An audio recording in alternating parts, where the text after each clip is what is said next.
大家好，歡迎收睇的士牌市場資訊，我係 Kristin。我哋香港的士交易所會定期同大家分享有關的士牌買賣嘅最新市場資訊。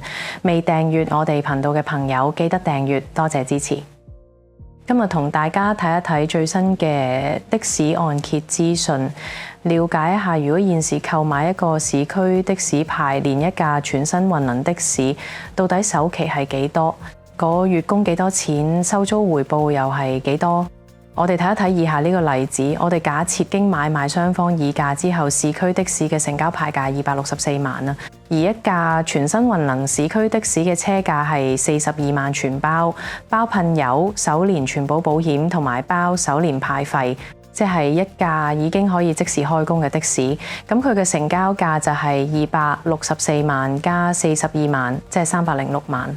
我哋再以現時銀行提供嘅按揭貸款計劃嚟做計算，以全新市區混能的士為例，銀行按揭貸款金額最高大約可以借到188萬，計翻嘅話，大約係成交價嘅1/6。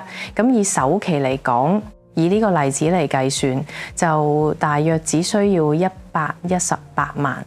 至於呢個按揭例子係做緊 P 案，個按揭利率係 P 減0.75。而直至截稿當日，即係2026年6月8日，銀行嘅最優惠利率 P 係5.25厘，個按揭利率就即係4.5厘。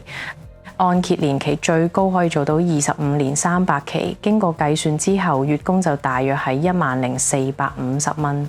如果車主係將架車交俾我哋香港的士交易所管理嘅話，我哋提供全新市區混能的士嘅每月託管保證租金係22,000蚊，當中已經包晒所有日常基本維修保養，即係包括晒換軚、換偈油、換擋風玻璃等等。我哋最後再同大家計埋個租金年回報，以成個資產價值306萬嚟計，佢個租金年回報超過8.6厘。當然呢個回報率係未扣除成本開支啦，咁我哋就嘗試扣除埋最貴嘅保險費用成本支出。佢嘅租金年回報率都超過7.2厘，情況都算理想。最後都要補充一句，要提提大家記住的士牌價同埋銀行按揭利率，每日都有機會唔同。我哋提供以上呢個例子，都盡量反映翻最新嘅資訊。